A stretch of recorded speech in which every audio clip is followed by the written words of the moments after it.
मारेगांव तहसील में किसानों ने अपनी मांगों को लेकर एक दिवसीय धरना आंदोलन किया। तो आइए जानते हैं तहसील के किस परिसर में यह धरना आंदोलन किया गया। सीटीवी प्रतिनिधि दिलदार शेख की इस खबर में।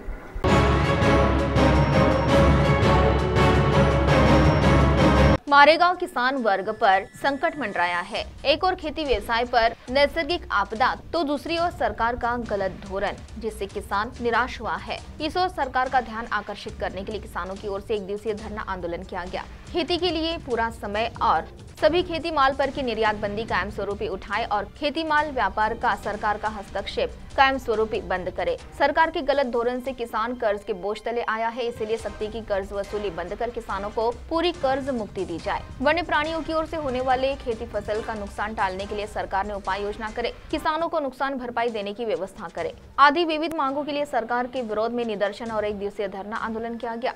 इस समय शिवसेना उद्धव गट के उपजिला अध्यक्ष शरद ठाकरे, मंगरूळ के सरपंच प्रमोद आत्राम, रवि पोटे और मंगरूळ के किसान धरना आंदोलन में उपस्थित थे।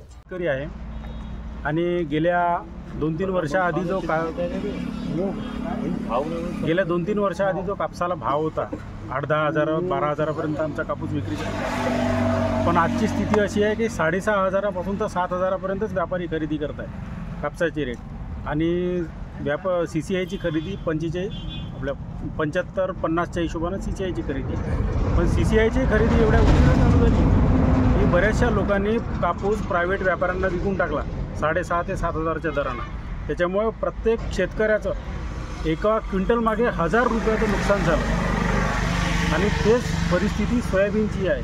सोयाबीन हे 3500 ते 4 हजारापर्यंतच गेलं आणि शासनाची खरेदी आहे 4700 रुपये। पण शासनाने खरेदी करताना आडेवेडे घेत आहे आणि शेतकऱ्यांना नाहक खरेदी त्रास देत आहे, नाफेडे खरेदी व्यवस्थित करत नाही।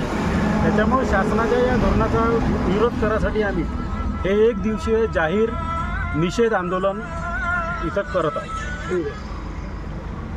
मंगरूळ गावातील सर्व शेतकरी बांधवांनी आज केंद्र सरकार आणि राज्य सरकारचा एक निषेध म्हणून एक दिवसीय धरणे आंदोलन या ठिकाणी करण्यात आलं।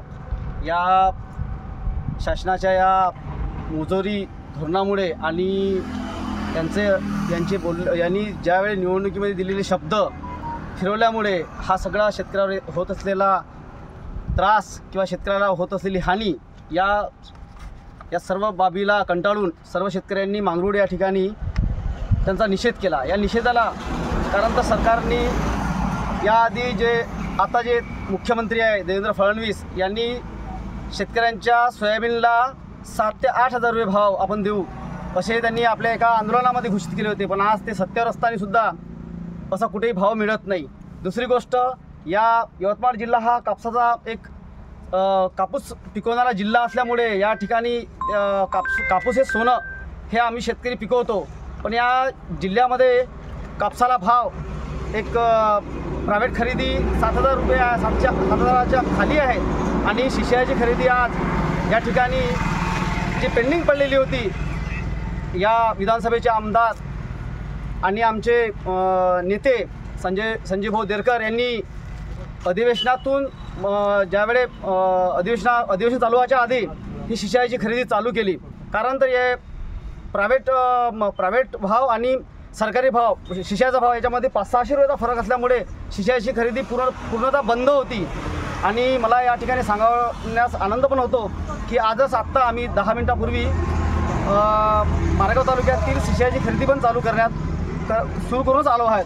म्हणून या ठिकाणी या सर्व मंगरूळ येथील शेतकऱ्यांचे मी अभिनंदन करतो की शासनाची ज्या होत असलेल्या चुकाचं हे निषेध शासनापर्यंत म्हणजे सरकारपर्यंत पोहोचलं पाहिजे, यासाठी आपण हे सर्व करत आहात। याबद्दल संघर्ष केल्याशिवाय काही मिळणार नाही आणि संघर्ष हे आपणच केला पाहिजे। त्यामुळे तुमचे मी अभिनंदन करतो। आणि सीटीवी के लिए प्रतिनिधि दिलदार शेख की रिपोर्ट।